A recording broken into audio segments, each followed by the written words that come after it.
How do you see most Indian enterprises currently think about policy and advocacy? Enterprises on a regular basis, how they look into policy, and I think they see it from the lens of being an insurance policy, just like any other people or entity would see. In my mind, policy is not a defensive instrument. If analyzed properly, seen it through the proper lenses, it could be one of the most powerful levers of strategic involvement in various discussions within the government. Many organizations must be just thinking that there's some guy who's going to fall from heaven who will help them in terms of achieving a compliance like they have done many, many times before, and this will also pass. I have spent over 40 years in building and running businesses, leading teams, celebrating wins, and navigating crisis. Interestingly, after taking many businesses to a position of leadership, I have also had the unique opportunity to lead the policy and advocacy function of a large, diversified, multi-billion-dollar global conglomerate. I am also incredibly proud that I've contributed to both sides in equal measure. Today, as I sit on boardrooms and reflect what I have learned in my long professional journey, I realize that the most consequential decisions that shape businesses are not just made inside the company. They are also determined by policymakers, influenced by parliamentary committees and interministerial working groups, perhaps organizations whose innards are largely unknown to most business leaders. Every major industry is undergoing transformation, and these waves that I have lived through, whether it was opening up of the Indian economy in 1991, the internet revolution around 2000, later on the mobility explosion, the GCC boom, the digital transformation of Indian industry, and the rise of India's digital public infrastructure. All of these transformations, each one of them, I had noticed very carefully, was catalyzed and shaped by policy. For our very first podcast, I am greatly privileged to have somebody who I have known for a long, long time, Nabajeet Sharma. Nabajeet leads the public policy and advocacy for Manoj Chugh Advisory LLP. And in fact, he is going to be co-hosting this series of podcasts with me, which are entitled Corridors and Boardrooms. Let's get this off the ground, Nabajeet, with my first question, which is not very profound. It's a very, very simple question, but I think it cuts very deep. How do you see most Indian enterprises currently think about policy and advocacy? Enterprises on a regular basis, how they look into policy, and I think they see it from the lens of being an insurance policy, just like any other people or entity would see. I mean, it's a good to have thing, but they also think that we should never use it. So in my mind, policy is not a defensive instrument.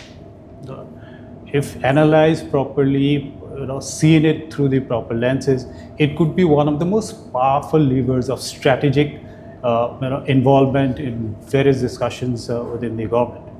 Now, I would say, or if I want to categorize enterprises, I would categorize them in three distinct categories.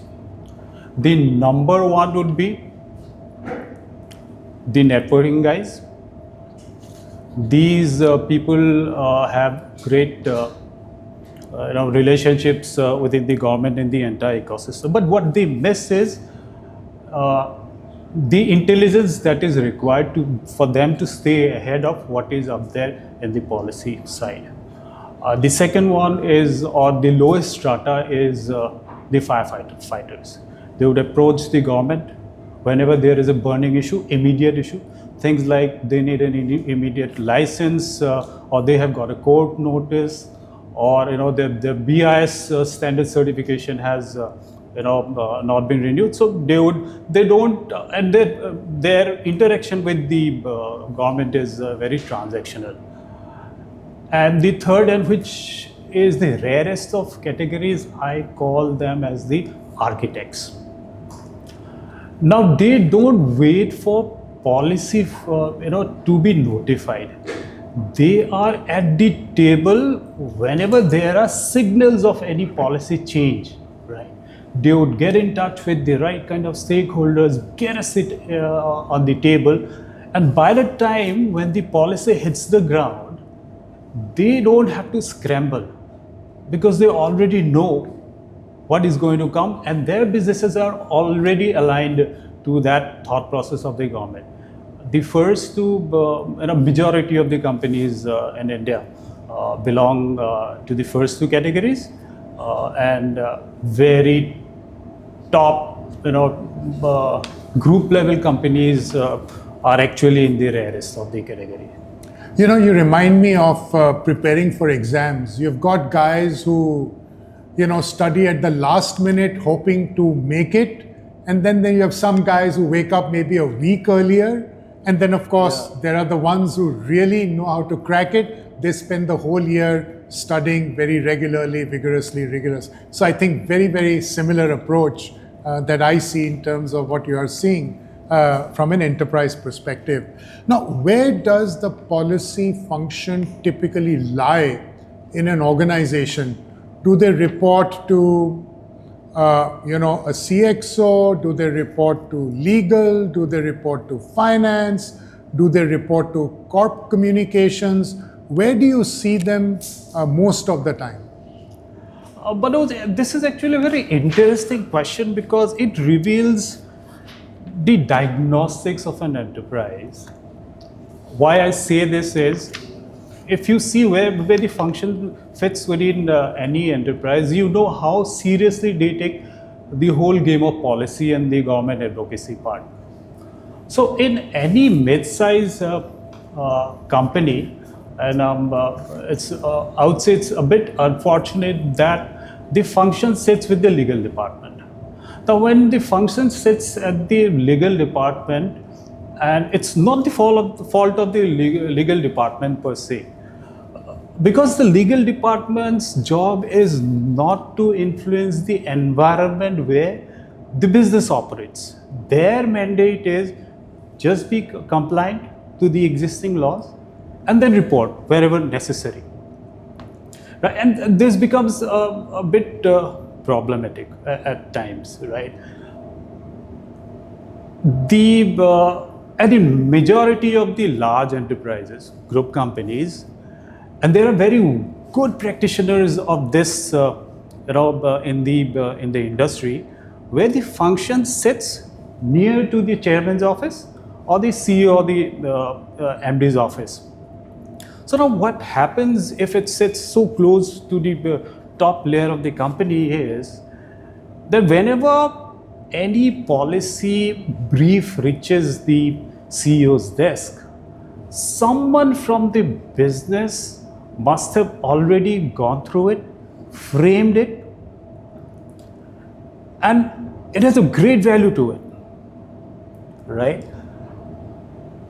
The problematic part that I see is when the function sits in the Corpcom department. So now, the way you communicate with the government is very different from the way you communicate publicly, right?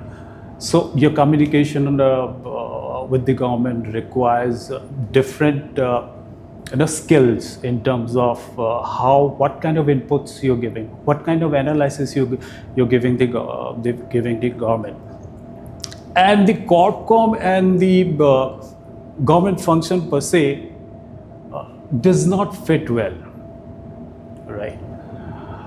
But if you ask me where I would like to see the function set in an organization is, let it be an independent function, report directly to the CEOs or the board that handles strategy with their own mandates, their own capability of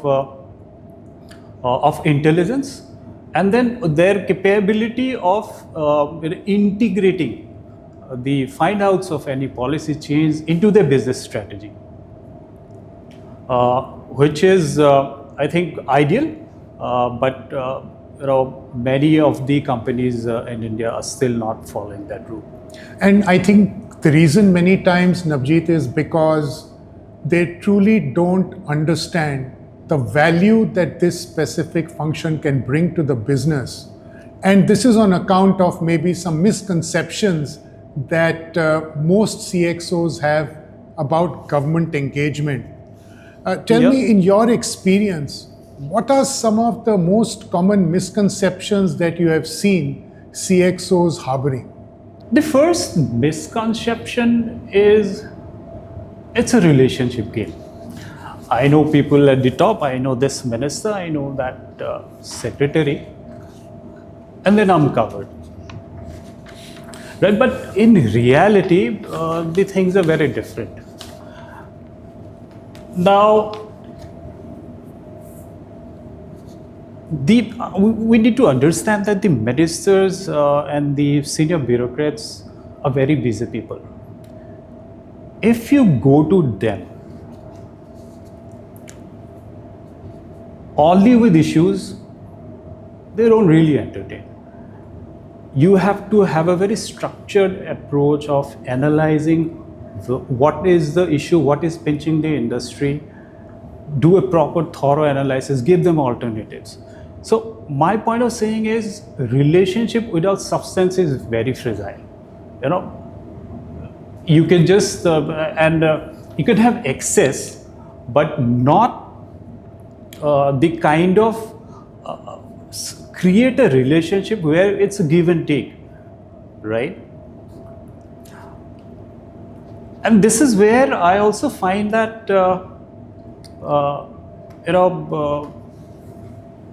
the entire public policy function from the lenses of an enterprise needs to have a separate team altogether.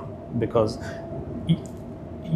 for example, you have to nurture those kind of relationship in such a way, the way you nurture your customers, your investors, or for that matter, your best investor, right? The second misconception that I see regularly is interaction at the top level. Say the ministers, the secretaries. What we need to understand that the policy formulation happens at the mid-level of the pyramid. Say, for example, the GSs, the joint secretaries, the directors.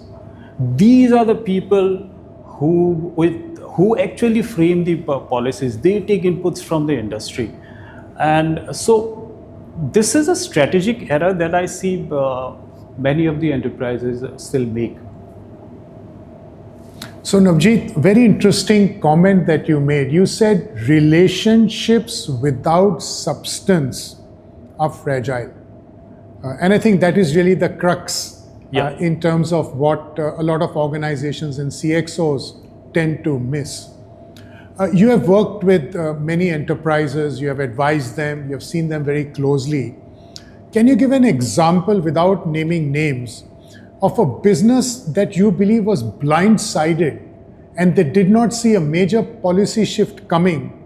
And in fact, if they had been proactive enough, they could have saved themselves. Frankly, Manoj, there are many examples within the industry, but I'll give you a latest reference, if you allow me. It's related to the gaming industry, or to be very precise, it's the real gaming industry that I'm referring to. Now, policy in India does not happen overnight, right? There are specific channels through which the entire process goes through, and there are indications that intelligent public affairs team decipher before it gets to a stage where they are found flat-footed. Now, in this case, there has been a lot of commotion and discussion on different aspects of the real gaming industry, which involves a lot of money. For example, you would find a lot of court cases. There are issues with addiction, in extreme cases, even suicides. And what the majority of the companies did was they relied on a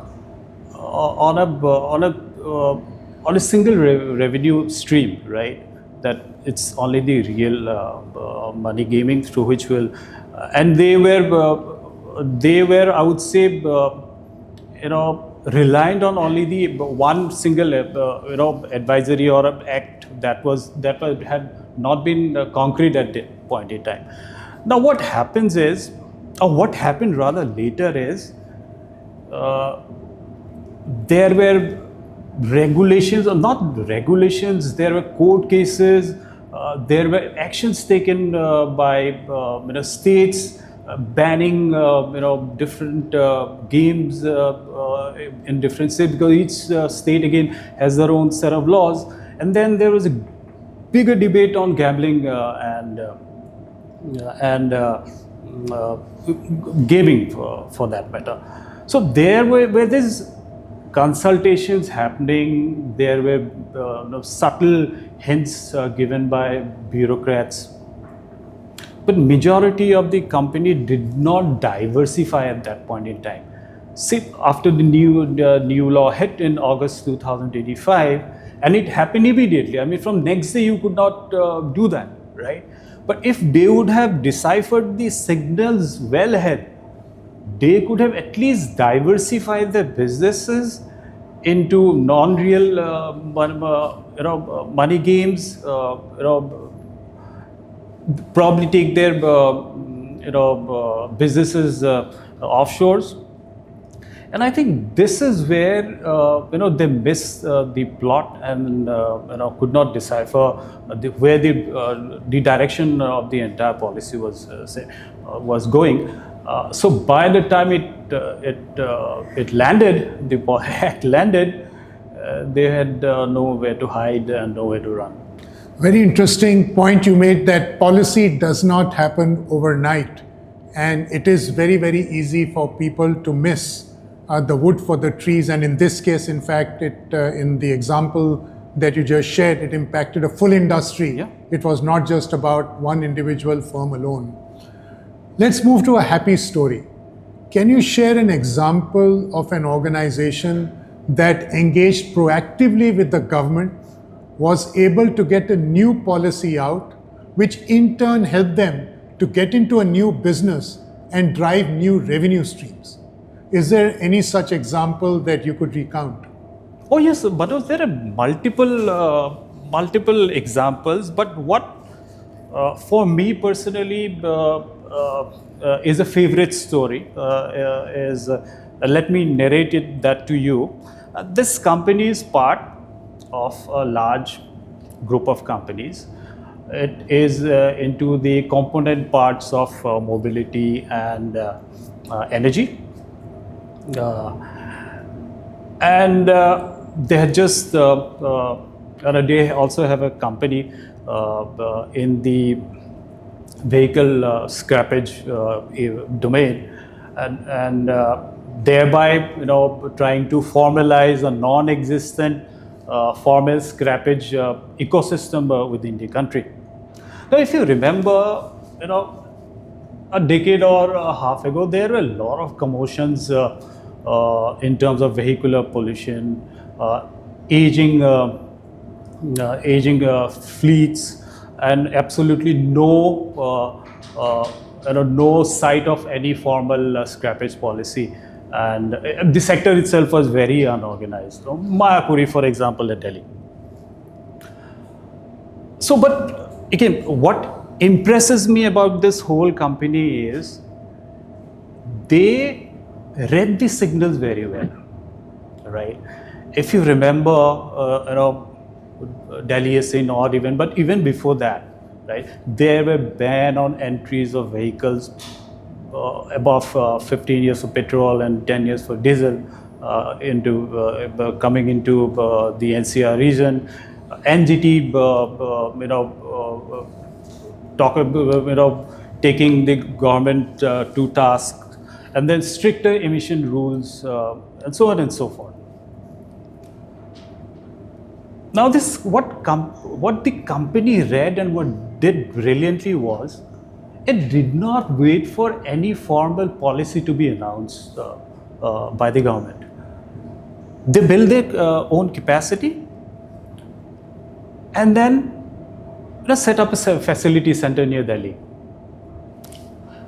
And just think about it, the market dynamics were not known to them.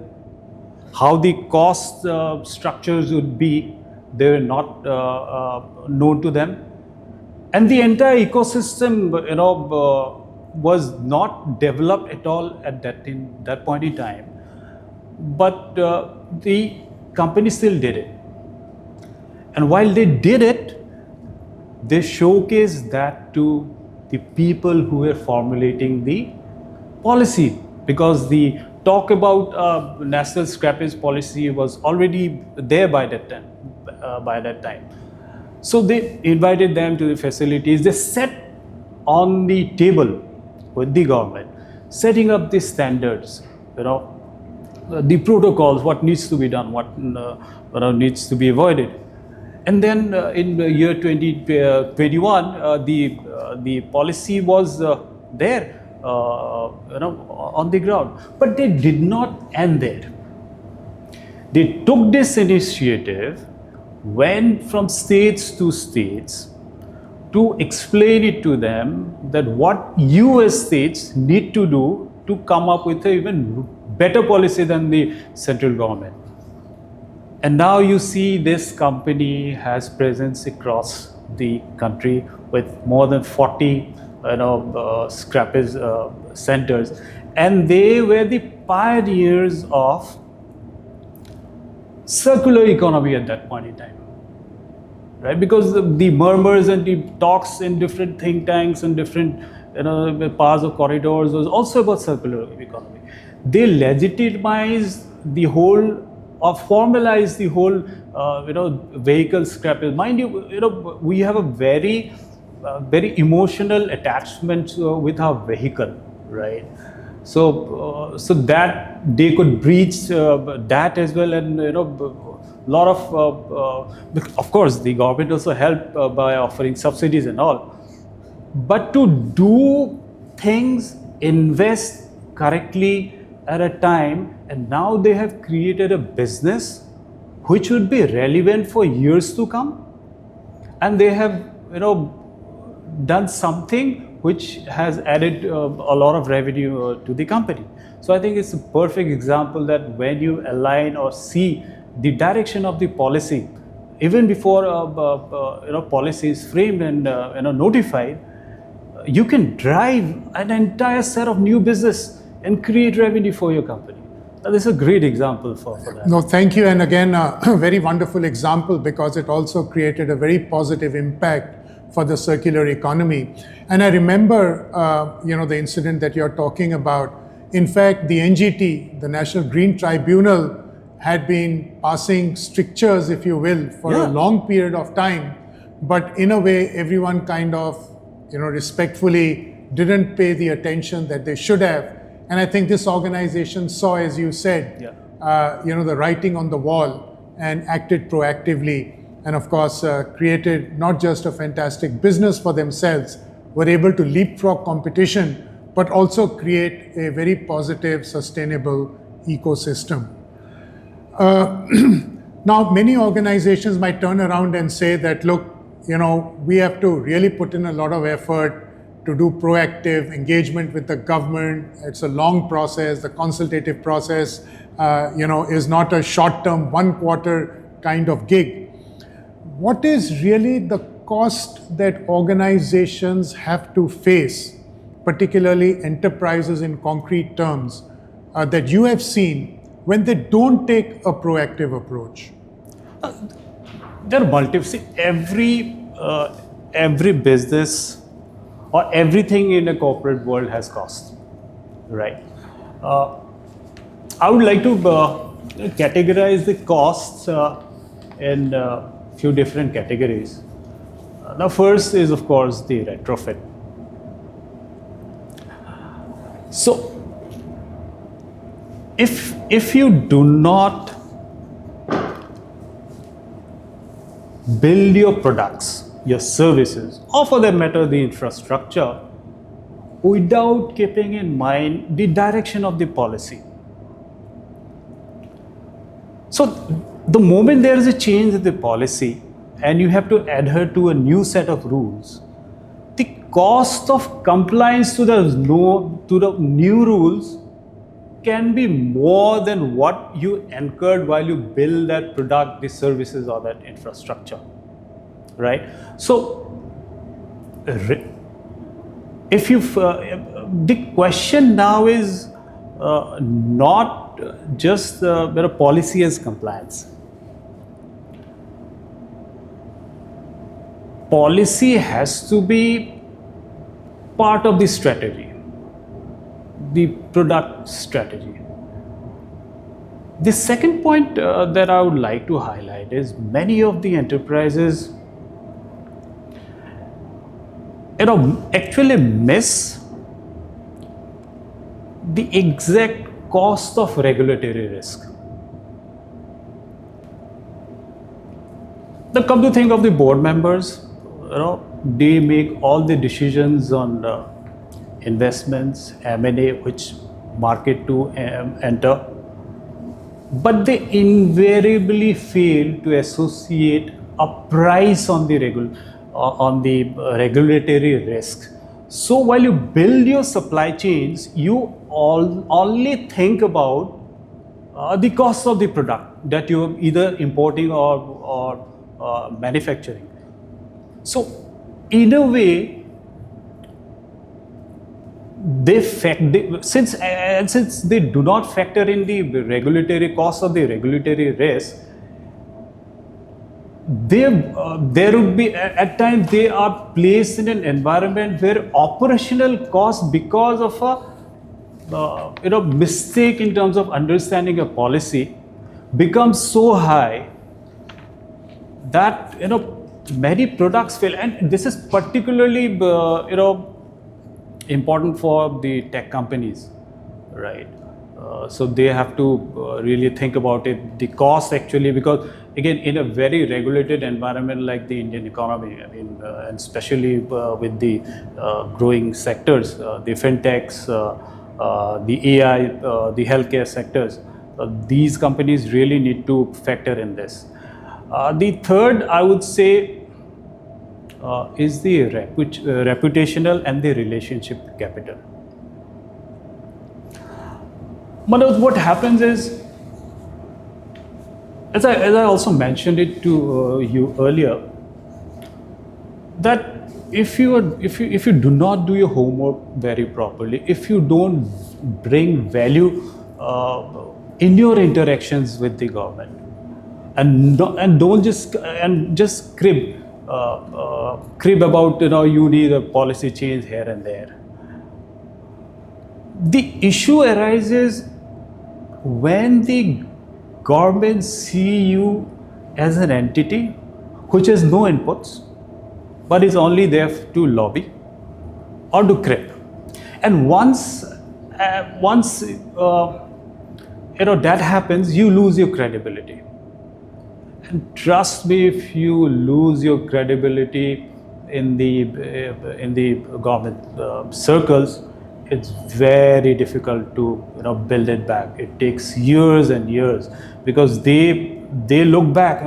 I mean, we had asked this input from this enterprise, but they never showed up, right? So it's very important, for enterprises to and just again from an enterprise point of view, relationships with the government is the most consequential relation that a business manages.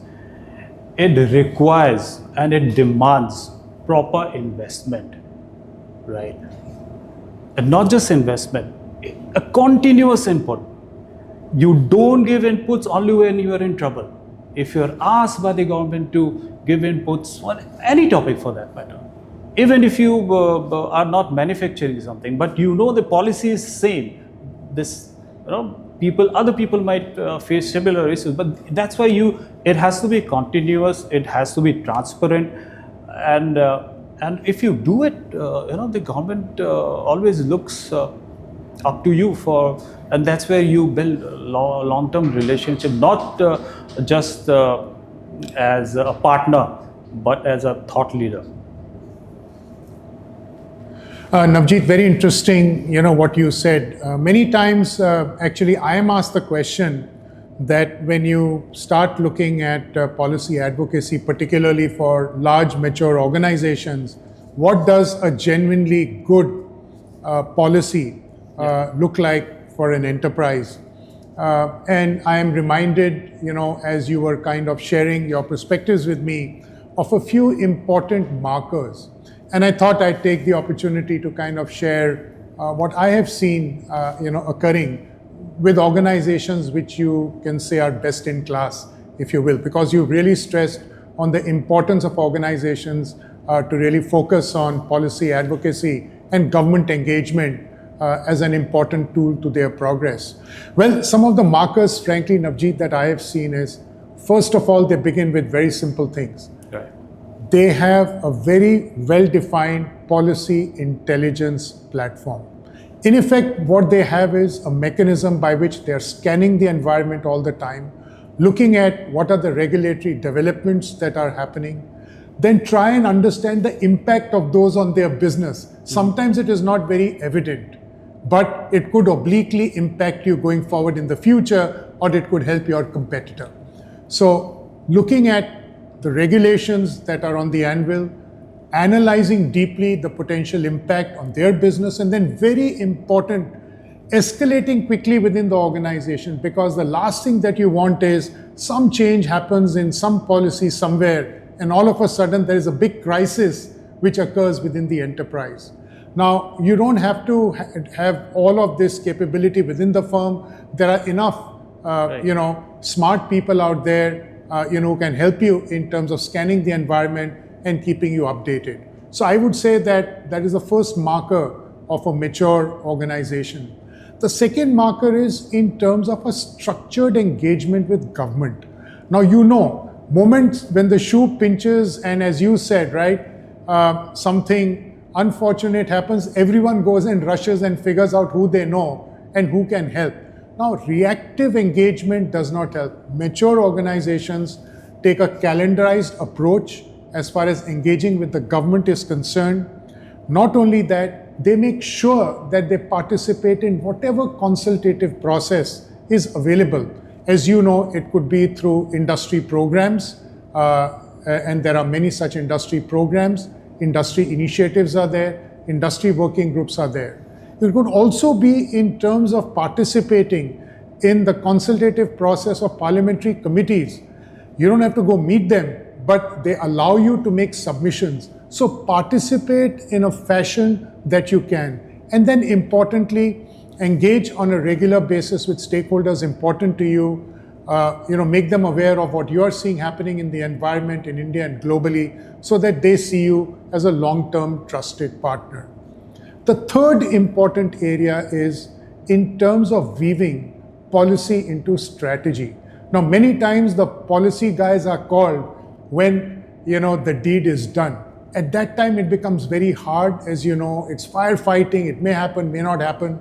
So whenever any new expansion, any new acquisition, any new geography, any new initiative has to be undertaken, if at that point in time the policy organization, the policy team is engaged, they will help the organization to understand potential regulatory impacts, if there are any, that could impact the big investment that the organization is planning to make. So it should not be an afterthought, but be an integral part of the fundamental strategy of the business itself.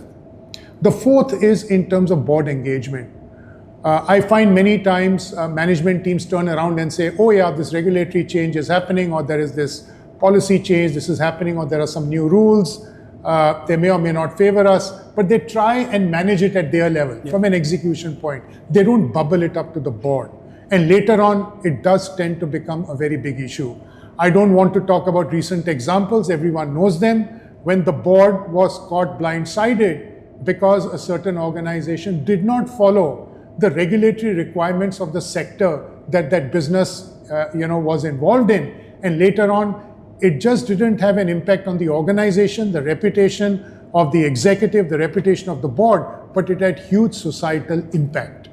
So I think not bubbling it up on time, not keeping the board updated, is very, very concerning. Mature organizations make sure that the boards are in the loop, so that everyone can collaboratively, work on it and find out the right set of solutions, which are always there. The last but not least of all, I would say incredibly important is, does the organization have a mindset to contribute? And I think mature enterprises have that mindset. And as you said, right, what they do is they bring their expertise, they bring their domain knowledge, they bring the data, the information that they have relating to a specific policy that the government is thinking about, and they engage meaningfully. And the big advantage to those organizations, of course, is that at a later point in time, if they have to advocate for anything, they will absolutely get heard because they have earned the right to do it. So 5 markers, I think if organizations can pick some of those, if not all of those to start with, I'm sure that they will be able to take their business to greater heights going forward in the future. Very well said, Manoj. Very well said. In fact, I would like to add one line here that, the missteps in, engaging with the government as far as government policy is concerned does not show up on your balance sheet. It never does. Very well said.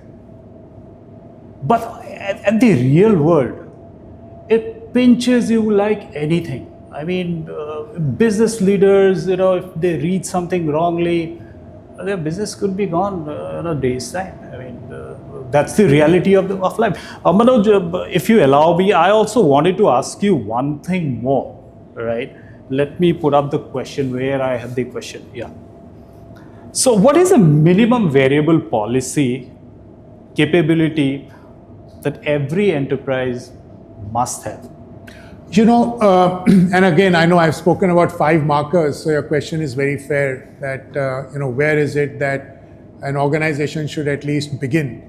I would say step 1 is in terms of policy literacy.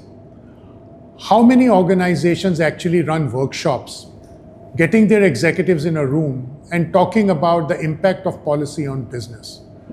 There has to be appreciation of this area, which becomes important and is very, very critical. Right. And the reason for this is there are certain policies which are applicable to every enterprise irrespective of how large or small you are. For example, labor policy. Now, the government is enunciating the new DPDP Act, the Digital Personal Data Protection Act. Now, that is going to impact a lot of businesses. Right. So certainly, policy literacy is very important.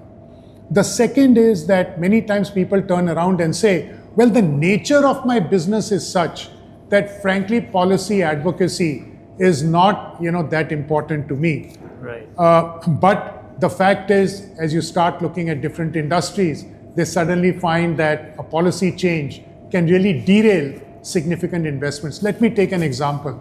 So, for example, if you're setting up a global capability center, you might think that, well, my sector is pretty much immune, we are straightforward business, but then you have to make sure that you are adhering to the SEZ regulatory requirements of this country.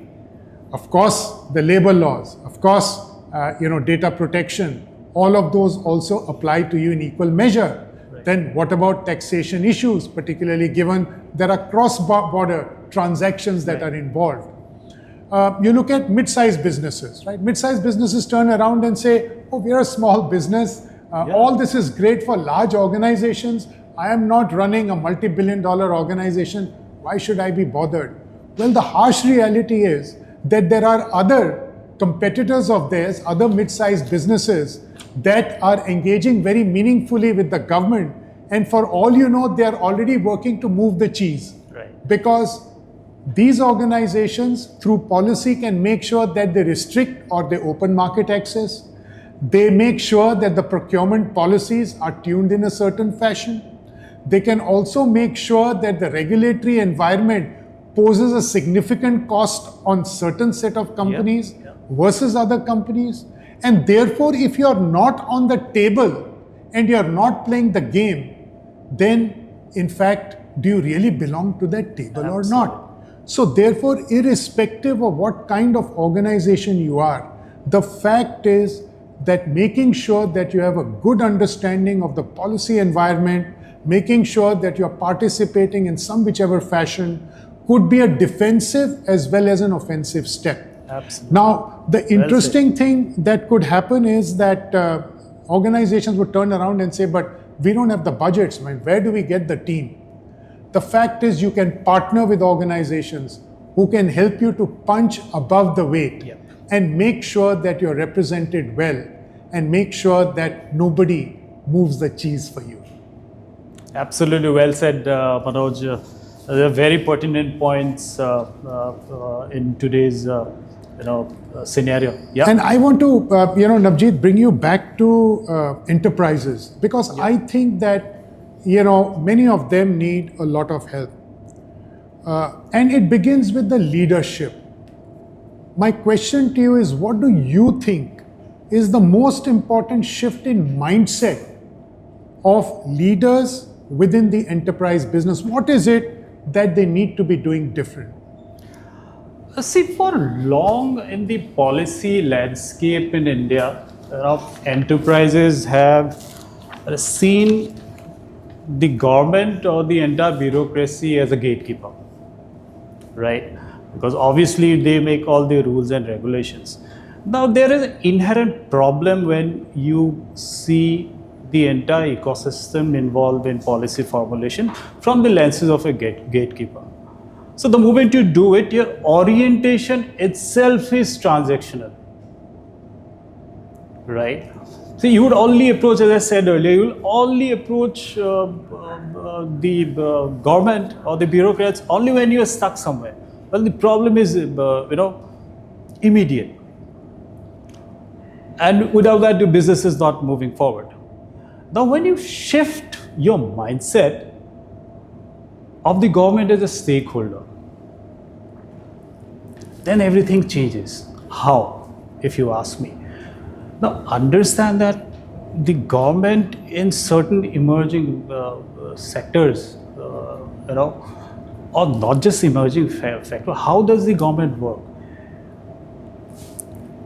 It is a creator of business. There are endless examples.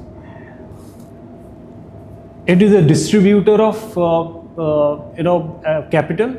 Think of the PLI scheme. Think of all the schemes that both the central government and the central state governments are doing. And there are also pattern changes of standard setters. Take for example BIS. Right. So whenever a company sees the government through a lens of being a stakeholder, it will always try to decipher what the government is trying to do with this policy. And the smarter ones would always think, how can I contribute to this goal of the government, thereby pushing their own business goals and agendas into it, right? And this is where I think a lot of enterprises make the error or mistake of judgment, where they don't invest properly in building teams or building internal capabilities within the organization, or just the way you mentioned that at least partner with someone who can actually help you through this. Because here I'm not talking about, if I talk about the internal capability, I'm not talking about building a new hierarchical structure or bureaucratic structure within the own public affairs team. I'm talking about people who have the ability to scan, to interpret, to analyze, and feed it to the business strategy. Unless and until that, if someone internally does it within the organization or through any third-party, vendors, people will always think or always say that India is a very difficult place to do business. But you treat the government as a stakeholder. Get out of this mindset that government is rigid and are only the gatekeepers. And I think that's the way to look forward in the policy space. Yeah, very well said, Nabajeet. Thank you for your perspective on this one. Nabajeet, can policy actually become a source of competitive advantage? I know everyone talks about risk mitigation, but someone who has been a business leader for many years, I'm more interested in knowing, the competitive advantage piece. Oh, absolutely, Manoj. I mean, this is a wonderful question. And in fact, the enterprises that understand this early are are the ones who is going to pull ahead. Most organizations, as you know, see it from policies from the lens of compliance, right? But it needs a structured way of doing it, right? So the real shift here is policy is not just like a constraint on strategy. It is a determinant of strategy, actually. So if I have to break it down for you in 2 or 3 steps, how policy engaging with policy does. So through it, you can shape market entry design, right? So if you pick up the signals, right? And you engage with the government and you are at the table. So while you have the discussion with the government, you can decide how the licenses are going to be, how the compliance is going to be, how the data structures are going to be. And these are not some random things. I mean, what it does actually, it then determines who can enter the market, who has the capability to actually scale in the market in a very short time, and what should be the compliance standards be. So that's why this is again very, very important for any enterprise. The second point that I think is very important here is, and I have mentioned it before as well, and you'll be able to correlate this to the example that I gave earlier, is anticipating the policy signals and then take your business along with that signal, so that while you design a product, while you design a service or you design anything, you factor in the costs involved if there is a change in the regulation in the near future. The third, and of course, from the example, you can also see that you can actually use policy as a growth lever for your own. You can create new businesses out of it, provided you have the capability, or the enterprise has the capability to actually integrate all the signals and analyze the policy direction. And that example that I gave you of the company, they followed practically these 2 steps. They aligned themselves, they saw the policy direction, and they also created a business out of it. So yeah, absolutely possible, absolutely possible. And I think more and more, mid-sized companies are now realizing it big time. Very interesting. Navjeet, we've spoken a lot about the enterprise. We have spoken a lot about what they should be doing, what are the steps, where they should be focusing and so on. I'd like to move to the trade part for a quick minute. How do you think enterprises should interpret our trade strategy, particularly around FTAs and protectionism? And what does this mean for market entry and supply chain design? Because India is signing a lot of FTAs, so there could be concern that some enterprises might be facing, and of course there's huge opportunity as well. So how do you see this? But what we are seeing in India today is not a contradiction between openness and protectionism. It is actually a deliberate dual strategy. Through FTAs, the protecting strategically important sectors within India. And it's no longer a binary, right? It's conditional. Only those people will have access to India who can create within the Indian ecosystem, right? Companies that are aligned early, they are already, aligned through schemes like PLI and all. They have seen it, right? They're far ahead of their competitors in many of these industries where the schemes are there. So the first point I would say is design for policy and not for cost.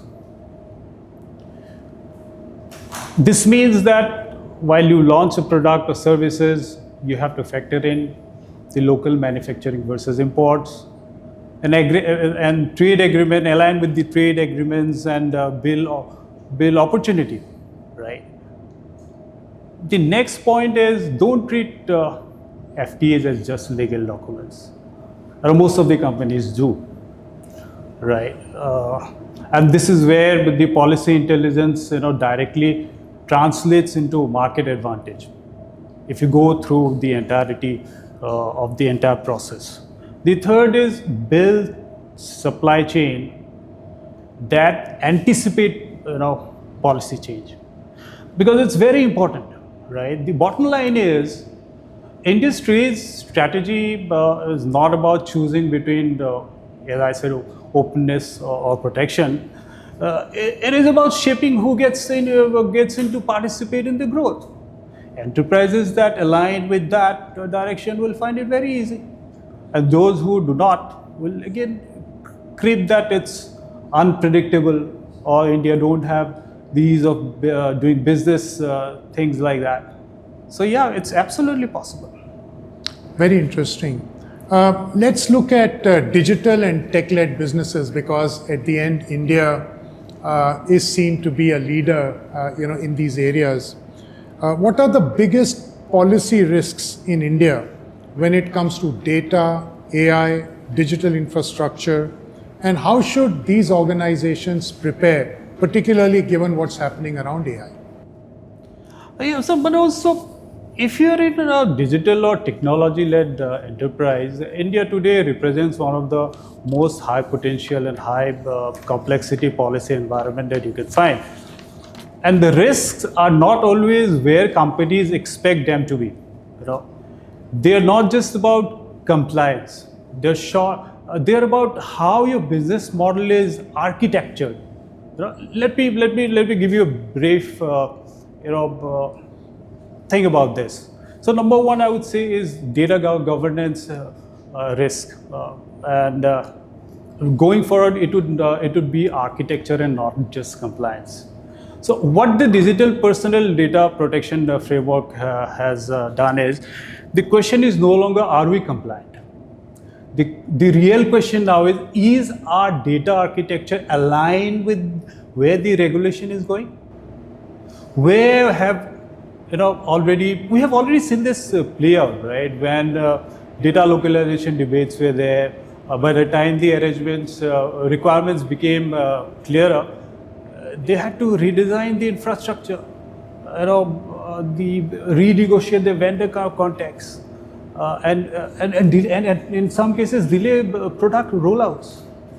The second risk that you mentioned about AI regulation, and I think it's uncertainty by design.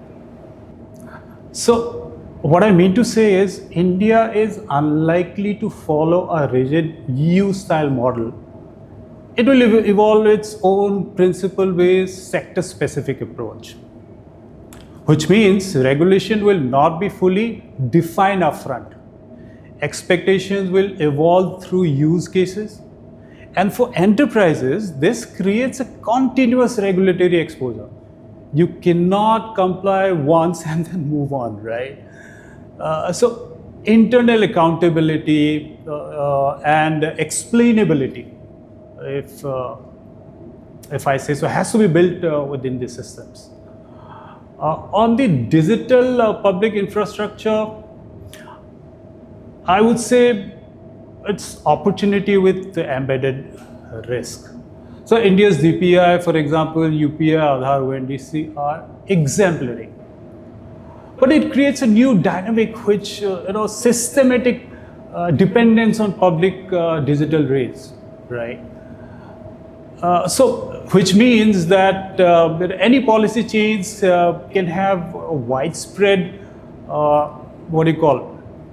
ecosystem-wise impact. And not just technical, companies building up, on the public available DPIs need to ask, what happens if access terms are changed? How do we manage platform dependency risk? So, how should enterprises prepare? I would say just again, which I have also already mentioned earlier, is build policy into product design. Policy cannot now policy at this point in time cannot sit out of engineering. Very well said, Nabajeet. And again, you mentioned about the DPDP Act. I think this is an area where enterprises need to be paying a lot of more attention, right, because the die is cast. And many organizations must be just thinking that there's some guy who's going to fall from heaven who will help them in terms of achieving a compliance like they have done many, many times before. And this will also pass. But as you said, a DPDP Act is very, very different. It requires a lot of more rigor. It requires continuous engagement, continuous governance points. Right. And the penalties are very, very significant. Right. So the time to act is right now, and we can't just ignore, some of these things. I want to also take the opportunity, while you spoke about, what it could be for enterprises, but looking at the startup ecosystem. And many people ask me that at what stage should startups really start thinking about policy? At what stage should they start participating in this whole process? And frankly, my answer to them is that I think the startups need to be doing a lot more, a lot quicker. Right. And in fact, they should be engaging much earlier than what they have been doing so far. So for example, what I have witnessed is that once they are, for example, Series C funded, once they've achieved a certain scale, then all of a sudden they find that there is a regulatory hurdle or a hiccup, a policy hiccup that comes in the way, and that's when they start kind of scrambling around trying to see where they can get help. And I think that is not helpful enough. My view is that in fact startups should start right early in the game when they start building their product. So the question they need to ask themselves is, as they are figuring out their product market fit, is their design compliant with regulation and policy? In simple words, are they compliant by design? Many organizations might say, Manoj, we are too early in the game, should we not build the product, etc., etc. You do all of that, and then you find that the policy regulatory environment is not letting you do what you had originally thought the product could do in terms of, for example, addressing certain market segments. So I think it's very important for startups to realize better to start early rather than incur huge costs later on. And you could even be in a situation where perhaps your overall product doesn't even see the light of the day. So a few suggestions that I have for startups. Number one, they should design for the future. That means they need to make sure that when they are designing, it's adaptable enough, the business models are adaptable enough so that it can take them well into the years that they want to see the life of the product. The second I would say is measuring strategic risk. Organizations should all the time be looking at what are the policies that could impact them, and there will be policies that will impact them, and they should make sure that their boards, their investors are aware of what those risks are and what are they doing to mitigate those risks. So be proactive, take the help of the ecosystem, call it out early enough, and therefore make sure that strategically you're working to reduce risk for yourselves. The third is, like you were talking about large enterprises, I think it also is very relevant for startups, which is, can they build credibility with regulators? Start engaging early enough, contribute meaningfully, because if they are seen to be a part of the ecosystem, it gives them many benefits. Number one, it helps to de-risk their business. Number two is it helps them to build a durable business.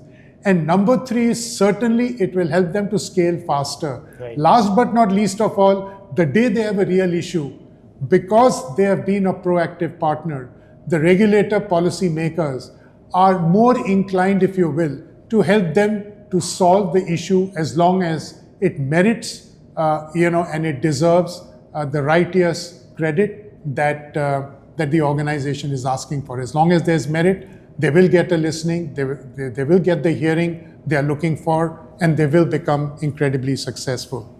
Well said, Manoj. I totally agree with you. I mean, because India is again at the forefront in terms of startup ecosystem, and as you said, engaging with the government at a later stage where the cost of retrofitting again would be very high. It's better to engage and flow with the direction of where the policy or the at least the murmurs in the corridors are heading. Nabajeet, another question which I'm often asked by a lot of friends is around my advice. If I were advising a board, what would I tell a CXO? What would I tell somebody in policy in terms of what they should be doing? And I really want to use this opportunity to share a few thoughts and ideas. I think from a board perspective, it is very important that the board looks at policy, regulatory issues as a standing part of the agenda and not something which is fleetingly discussed once in a while. It should almost be seen and viewed like operational risk is viewed by boards. Yes. And I think it is very important that boards are made aware of regulatory changes that are occurring in the environment and the potential impact on the business, even if it is not going to happen in the short term, but they should be made aware of what are the changes that are happening that could impact the organization in the future, so that the board has an opportunity of deliberating on those and not suddenly be caught by surprise. I think the second area, when it comes to the CXOs, and my advice to them, is that they clearly need to look at where have they placed the policy function within the organization. Absolutely. Because that very clearly, as you rightly said a few minutes ago, determines whether they are going to be tactical firefighters or they are going to be proactive. And I think every organization needs to think for itself, particularly the CEOs and CXOs, in terms of how important they believe policy is to the success of their business. They need to decide whether they believe policy input is critical part of their overall strategy development and business development or not. So I would say that as far as CEOs are concerned, we need to start with looking at where this function exists in the organization, what is the mandate, what is their expectation. And of course, many times people might turn around and say, oh, but this function is going to cost a lot because I need lots of people. I think it's more about innovation. There's enough help and support that is available. It is about the orientation of the organization, orientation and thinking of their executives, and where they believe policy can help them in particular to become successful. When it comes to the policy function, my advice to them is, guys, don't be firefighters. Yes, right? absolutely. I know that's the easiest thing to do. As you said a few minutes ago, cultivate a small network, keep meeting them, chai pani, and then hope that the day you have a problem, you can go in and they're going to solve it for you. It is important to recognize that you need to build credibility. Yeah. You need to be a part of the consultative process, and we have discussed many such mechanisms that are available to do this. Because if they are able to build that credibility, and if they can prove that they are a very, very trusted partner, then of course, hopefully they'll never fall into trouble. But if they do, at least there will be friends who will be able to help them understand how to mitigate some of them. So I think we need to look at, from a policy function perspective, as credibility being the biggest asset and the network being the medium to build that asset, rather than the network being the end result itself. Right. Manoj, beautifully put forward. In fact, I keep telling my juniors that in the whole public policy space, it's credibility, integrity, and consistency. It's the only currency that works. There are no shortcuts. And if you're credible, you have clarity. When you have clarity, you're transparent, right? So very well put. So. Excellent. Nabajeet, we are almost at the end of our podcast, but I am tempted to ask you one last question. Sure. What is the FY27 policy watch list? What is it that enterprise should look out for? So I think for FY27, the policy landscape is very interesting. I would, even though the DPDP notifications has already been there for quite some time, and while it's being implemented now, we will get to see a lot of murmur, or in some cases even resentment that come from the compliance angle. So this would be again in the news for this entire year, because finally everyone has to be compliant by the start of 2027. So news would we can expect a lot of interest on the implementation side of the DPDP Act. The second point that I see is, of course, the FTAs. So even though the FTA is specific to UK and the European Union FTAs, the UK FTA should be rolling by the end of this year. I'm expecting it to be by around September, October, but EU will still need some time, probably in the first quarter of 2027. So we can expect it any time after January or in and around January. And there are other FTAs which are coming up, especially with Canada. There would be a reset on the bilateral ties with the ASEAN. There are talks with Mexico as well. So the FTAs, and of course US, but going by the history with the deals with the US and now with the Middle East crisis, I think there would be negotiations and renegotiations with US on this, because as I said, policy needs to be it needs to have credibility and consistency, which I think some of the partner countries have lacked. The number three policy that excites especially the automotive sector is the CAFE 3 norms. CAFE 3 norms, the draft notification for consultation is already out for quite some time, and it has to be implemented by say by 1st of April, and it will run April 2027, it will run up to 2032. Now this, I call it as industrial reset for this entire segment or the entire sector, because there has to be a lot of reset, both in terms of the OEMs, because there will be cost escalations. The government would want the OEMs to bring in new technologies, because as you know, it also aligns well with the government's vision for 2047, where we want to import lesser and lesser of oil from outside, and this would enable the entire EV ecosystem, the sales, the hybrids, and all the new technologies that can get into account. The downside might be, which I see, is that because of the regulations, even the entry-level cars might be very expensive. So that I think it's a question which is being debated right now. And from the OEM side, I mean, I think they will be hit the most, because with the new technologies, their entire setup has to be rebuilt, right? With new technologies coming, the norms coming, they would have to reset, right? And they have to reset it very, very soon, right? The third thing that, or the fourth rather, that we can look forward to is a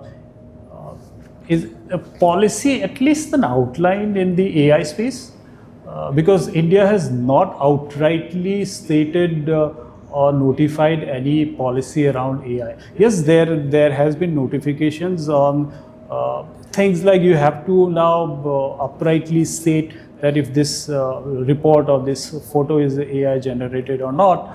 But even after the AI summit, India, I don't think would follow a very rigorous path, because we are still in the learning phase, and that's where the companies or the enterprises will also get a lot of opportunity to engage with the government, because it's just there, the policy is not being framed. They can add a lot of value to it.